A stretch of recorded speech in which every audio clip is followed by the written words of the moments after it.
Continuamos con Piedad Vergara y Aldous Chiapacase en País ADN por la 91.7. Estamos de vuelta en País ADN hasta ahora y damos la bienvenida nuevamente para esta nueva temporada de País ADN a CIPER Chile. Vuelven a estar con nosotros todas las semanas para comentarnos y entregarnos también la información valiosa que ellos investigan y trabajan periodísticamente y ha sido súper importante en los últimos años. Profitamos de CIPER, digámoslo, del periodismo investigativo de CIPER. Por lo tanto, es muy lindo tenerlos acá para que nos cuenten qué están investigando. Tal cual, y por eso estamos con Macarena Segovia, periodista de CIPER. Bienvenida, Macarena, ¿cómo estás? Muy contenta de volver a esta nueva temporada aquí con CIPER. Por favor, nosotros muy felices porque ya estamos teniendo casos que nos están entregando información que a veces no podemos chequear, mucha información de hecho que procesar, y lo vimos de hecho el año pasado con el caso Hermosilla, por ejemplo. No hay nada que nos guste más que nos expliquen, ¿ya? Que nos expliquen por qué no se queda pelado, o en este caso, un tema que nos ha conmocionado como sociedad, que es la trama china. La trama china. Así le hemos... Aldo bautizó esto como... No, ya está en todas partes. No me atribuye a mí. Pero tú lo bautizaste, te estoy dando crédito. Es Aldo, ya. Sí, fue Aldo. Porque hay que tomar esta hebra y llevarla a alguna parte. ¿De qué se trata todo esto? Bueno, tiene hartos tentáculos, por decirlo de alguna forma, en este caso. Y en específico nosotros nos hemos dedicado a revisar cuáles son las conexiones que tiene el empresario chino Emilio Yang o Bo Yang, que es su nombre persona real, claro. Con la parlamentaria, en específico la presidenta de la Cámara de Diputados y de Diputadas, Carol Cariola, y además también con la exalcaldesa de Santiago, Iracy Hasler.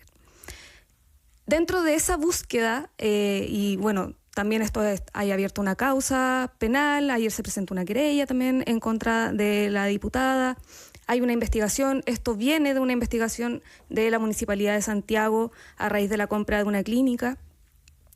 Y nosotros identificamos que no era solamente conexiones con el Partido Comunista, sino que además tiene conexiones bastante transversales. Por ejemplo, como el presidente de Amarillos, Andrés Joanet. Esto es algo que no estábamos escuchando mucho, esto ya es nuevo, podríamos decir. Claro, lo que pasa es que se ha centrado todo, como hay una causa abierta, sí, se ha centrado todo mucho en las conexiones con la diputada Cariola y también con la alcaldesa Hasler. Pero, por ejemplo, el senador Iván Moreira reconoció que lo conocía y que tenía conexiones con él, pero primera vez que encontramos una conexión directa. O sea, aquí nosotros lo que identificamos son dos sociedades creadas con Joanet y con el empresario Yang. Y una de estas sociedades fue creada en medio de la última campaña. Bo Yang, de acuerdo a la información que manejamos, tiene varios negocios, tiene ramificada su situación comercial. Vendía carne de tortuga, por ejemplo. ¿Eso es real o no, Macarena? Lo que pasa es que ahí hay que tener una distinción, porque su rol es como representar a distintos intereses, distintos empresarios chinos. ¿Ya? Entonces, por ejemplo, cuando él va a intermediar para que renueven una patente que había sido quitada en Santiago, no es para su negocio, sino que es el negocio de otra persona. Intermedio, ya. Entonces él es un intermediario, como una especie de lobista.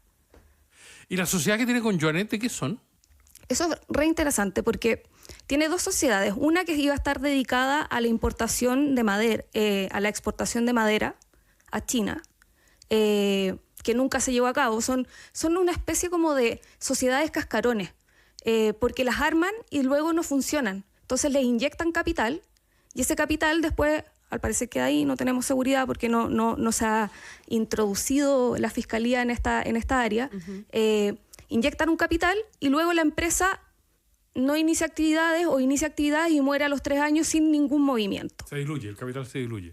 Exacto, no sabemos qué pasa con el capital, si es retirado por las partes, ni idea. Pero el último fue un capital alto, no tan alto, pero era de 1,5 millones, con quien se crea la empresa. Y lo interesante es que es justo en medio de campaña y ahí además tiene como socio, además de Yang, además de Joanet, tiene además a un jefe de gabinete de Joanet. Entonces, hay una especie de triada de confianza en donde crean una empresa cuando él ya era oficialmente candidato, estaba inscrito como candidato. Jonet inscribe las sociedades en su declaración de patrimonio, ¿no? Y eso también es bastante interesante porque él dice que como la sociedad no había iniciado actividades, él no tenía que declararla. Ahora, eso está a interpretación y ahí esperamos que o el Consejo para la Transparencia o el organismo encargado de ver también la Contraloría puedan investigar si es que esto es así o no, porque la otra empresa que él tenía fue disuelta en el año 2023, o sea, después de que él había asumido, y tampoco está declarada. Entonces, ahí nos queda la duda de, efectivamente, ¿tiene razón con su argumento o no? Pero hasta el momento ninguna institución tampoco se ha mencionado a raíz de estas informaciones. Solamente ha salido esta conexión de las empresas, pero no se ha hecho hincapié en lo que él ha evitado mostrar a la ciudadanía como sus conflictos de interés. Ahora, ¿tampoco se ha referido, ustedes mientras han investigado esto, no se ha referido al caso? Él, sí, él habló con nosotros, nos contó que había conocido a este empresario chino, que tenían un interés intelectual común por la política internacional y que la idea de la segunda... Ahí va el link, digamos. Claro, y que la idea de esta segunda empresa era generar una especie de agencia de asesorías en geopolítica y además política internacional y también a nivel económico. Esa era la idea. La idea. Exacto. De lo que ellos tenían. Pero una idea que no llegó a puerto según ellos. Nosotros pudimos revisar en el Servicio de Impuestos Internos y efectivamente la empresa no tenía movimiento, pero sí tenemos la duda de qué fue lo que pasó con ese capital. Con el capital que se iba a poner ahí. Que se puso. Que se puso en esa... Para constituir la empresa. Ahí está la duda y no han podido ustedes todavía... No, porque para eso hay que tener acceso a las cuentas de la empresa o acceso a las cuentas privadas de, en este caso, parlamentario o del señor Yang. Del señor Yang, claro. Oye, y Magdalena, la historia de Harold Correa, que es histórico militante del PPD y que también está involucrado en las sociedades. Fue involucrado está en Soquimich también. Él fue investigado, luego no fue formalizado, y eso hay que decirlo, pero sí estuvo dentro de la investigación. Harold Correa es un histórico conocido de la Concertación, que en su momento lo que hacía, además de ser mano derecha del exministro Peñailillo, era ayudar también a generar y establecer estructuras de financiamiento para las campañas, no necesariamente irregulares, pero estaba dentro del equipo que veía campañas políticas en la Concertación. Militante del PPD, y él lo que hace es entrar a esta sociedad con el señor Yang y también con Jonet. Y lo interesante es que él trabaja en el Congreso para Jonet en la actualidad. O sea, además recibe un sueldo y es socio. Entonces, además, nos cabe la duda de, ¿es posible que un parlamentario sea socio y al mismo tiempo tenga contratado como funcionario a una misma persona, una persona que además tiene intereses conocidos o antecedentes conocidos? Tenemos esa duda también abierta y que tampoco no se ha referido ni el Congreso, ni la Contraloría, ni absolutamente nadie con respecto a eso.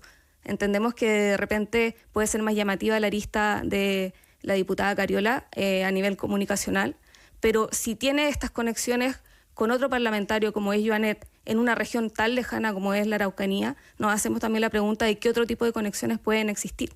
O qué alcances podría tener también en otras formas, por así decirlo. Exacto, porque claro, aquí la fórmula es muy distinta. O sea, aquí no estamos hablando de una intermediación, sino que estamos hablando directamente de constituir dos empresas en años muy distintos. Estamos hablando de 2019, 2021. Claro. Ni siquiera hay una continuidad como que hubiese sido quizás el mismo año, mismo proceso. No, o sea, habla de que hay una relación de larga data. Por lo menos unos 3 o 4 años. Claro. Y en ese sentido, también me imagino ustedes han puesto el ojo en lo que ha pasado con la diputada Cariola, si bien esta es otra arista que desconocemos un poco, como tú decías, a nivel público. En el caso de la diputada Cariola, la última información de lo que ustedes han estado investigando ¿tiene más que ver con la arista de las filtraciones o con el tema del departamento, el arriendo y el vínculo que hay con este empresario? Ayer hubo... el representante legal, el abogado de la diputada Cariola, el abogado Manrique iba a presentar una petición de nulidad del proceso en donde se fueron a incautar ciertos bienes. Finalmente esa solicitud se bajó y se llegó a un acuerdo entre la Fiscalía, entre el fiscal Cooper, que es quien lleva la causa, y la defensa de la diputada, a determinar que solamente se va a acceder.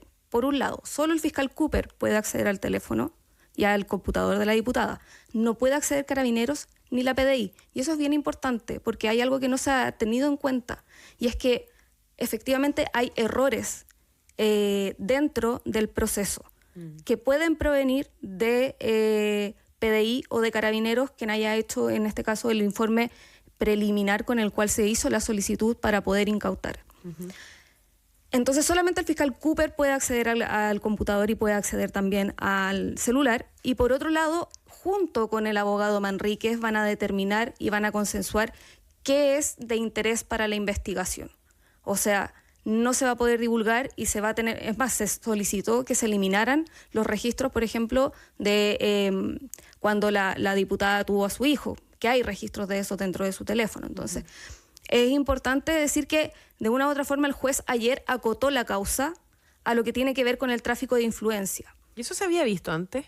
¿Como ese tipo de acuerdos? Sí, había ocurrido en otros momentos. O sea, el mismo caso Hermosilla también se acotó la investigación, y recuerden todo lo que pasó con esta amenaza de que se iban a soltar todos los chats si es que esto no se acotaba, etc. Pero lo interesante es que aquí las policías no van a poder interceder, y creo que eso marca una alerta de quizás qué es lo que está pasando dentro también, detrás de bambalinas, en la Fiscalía y con las policías y con el sistema judicial frente a esta causa, que también creo que no se le ha puesto mucho ojo. Ahora, además de eso, se abre esta arista del arriendo, en donde de nuevo tenemos a Boyán como intermediario de un arriendo con otro ciudadano chino, en donde la diputada arrienda su casa, que está acá en Santiago, que no vamos a decir la dirección, y intermedia, o sea, es una especie como de corredor de propiedades, al mismo tiempo de corredor de influencias, corredor de bastantes cosas el señor Yang. Entonces, ahí lo interesante es, por un lado, que el dueño de la casa tenía antecedentes por tráfico, y por tráfico de elementos... Es un ciudadano chino. Que también es un ciudadano de apellido Chen, si es que no me equivoco. Y estos antecedentes, lo que dice Manríquez ayer, el abogado de la diputada Cariola, es: ella nunca tuvo relación con el dueño. Siempre la mediación la hizo, en este caso, Boyán. Por eso, ayer La Tercera publicaba que había accedido a 2 registros de transferencias a Boyán, a una de las sociedades de Boyán, que es la que él utiliza como corredora de propiedades. Él no tiene tantas sociedades tampoco. No, son alrededor de 4 o 5 sociedades las que tiene Boyán. Entonces, siempre es importante tener claridad de quién estamos hablando. Por ejemplo, todavía no está seguro y no está claro que, por ejemplo, porque hay 2 elementos dentro que se le imputan un poco a la diputada. Por un lado es que haya solicitado la habilitación de esta patente, y por el otro lado se habla de que hubo un apoyo a su campaña. No estamos claros de que el apoyo de la campaña venga efectivamente del señor Boyán. O de los capitales chinos, digamos que también... No se sabe, no está claro. Hay 2 cosas que son claras, Macarena. Una, que el tráfico de influencia es bien chafa porque finalmente la patente no se le renueva, digamos. Exacto. Más allá de todas las gestiones que se hicieron, es rechazada por el Consejo de la Municipalidad de Santiago, ¿no? Sí, fue rechazada por el Consejo, pero tengo entendido, según un reporteo que estábamos viendo, que al parecer el Consejo igual está solicitando información acerca de cómo se presentó el requerimiento durante ese día, si estaba conforme a norma, porque hay algunos concejales que tienen dudas con respecto a la sesión. Pero lo que se ve en el papel es que fue rechazado y que habría estado en norma. Y segundo, tampoco hay reacción en términos de cuál es la vinculación de Boyán o Emilio Yang con el gobierno chino, ¿no? No hay ni declaraciones de la embajada ni nada por el estilo. No hubo un comunicado de prensa en donde ellos descartaban. Descartaron totalmente. Sí. Cualquier vínculo, digamos, con Boyán. Claro. Eso fue hace, creo que unos 3 o 4 días que salió un comunicado de prensa. Sí, porque en el fondo se ponía en entredicho también, o es lo que también se ha mencionado, muchos también, algunos políticos han salido a hablar de lo preocupante que es que puede hacer que el gobierno chino esté involucrado generando este tipo de influencia. Bueno, la embajada china, por lo menos ellos, dicen que no. Exacto. Claro, que en sentido contrario hay que probarlo, digamos, no basta, Claro. no basta con la declaración de la embajada. Exacto, pero salieron a referirse al tema. Pucha, ¿hay nuevas aristas de esta trama china que pueden sorprendernos en los próximos días, no? Hay que esperar a qué es lo que va a pasar con las conversaciones. Nosotros tenemos entendido que dentro de los chats, por ejemplo, podrían salir nuevas informaciones acerca de ciertos acuerdos o nuevos tratos o nuevos ofrecimientos, pero no tenemos claridad si es que estos ofrecimientos son entre la diputada y la alcaldesa o provienen de otros lados. Tampoco sabemos si es que los van a poder transparentar. Tenemos que tener en cuenta de que la causa en sí, esta patita de la causa no está cerrada, o sea, no es secreta. Entonces, de una u otra forma, igual uno puede tener ciertos antecedentes o enterarse de cierta información. Hay que esperar a que en 2 días más van a hacer la revisión del celular en conjunto la defensa de la diputada con la fiscalía y ahí van a determinar qué es de interés para la investigación y qué no. Y además, a partir de eso, porque esto todavía está en una investigación preliminar, todavía no es una investigación formalizada, y eso es importante, se va a ver bajo qué tipo de delitos se quiere formalizar la investigación y en qué calidad, por ejemplo, va a quedar la alcaldesa Hasler, que actualmente está como testigo dentro de la causa. Ayer su defensa también interpuso una solicitud para poder declarar nula, o para que se revise la fórmula en la cual se fueron a requisar ciertas cosas que se solicitaron en el caso de la alcaldesa, porque al parecer faltaría un documento. Entonces hay varias cosas de procedimiento que pueden hacer que esta causa, no sé si se caiga, pero no llegue a la formalización que espera la Fiscalía. En el caso particular de la exalcaldesa, digamos. Lo que pasa es que es con respecto a esta causa, a esta patita de la causa, porque lo que tiene que ver con Sierra Bella está por su propio carril. Ya, va, digamos, otro aparte, cuento. Digamos que CIPER tiene hoy en su portada, Manuel Guerra afirmó ante Fiscalía que no llegó a trabajar a la San Sebastián por Chadwick, sino que gracias al fallecido Luis Cordero. Fácil así. Tiene Contraloría detectó que Rapa Nui pagó 14 millones en el 2022 al ex coronel Lave por capacitaciones que no se hicieron y que la CRM de Salud inició un sumario en el Hospital del Carmen para detectar medicamentos e insumos vencidos. Macarena nos contaba de las sociedades del diputado Andrés Joanian con el empresario chino vinculado a Cariola y Hasler. Y mucha atención también a algo que también escribiste tú, Macarena, que tiene que ver con la Casa Allende, a todo esto. Uno de los artículos de CIPER, Casa de Allende, el plan de la familia para mantener el control de la residencia luego de venderla en 993 millones de pesos al fisco. Como insistimos siempre, es el periodismo de investigación al que tratamos de apoyar cada semana. Ustedes pueden suscribirse a través de la página de CIPER, ¿no? Un llamado a que se hagan socios y socias de CIPER en nuestra página web. Pueden donar y pueden hacerse socios con el monto que quieran. Nosotros entregamos información a todos abierta, pero nuestra sobrevivencia depende directamente de nuestros socios y de nuestras socias porque somos un medio completamente independiente. Muchas gracias por estar con nosotros, Macarena. Gracias a ustedes. Macarena. Vamos a terminar.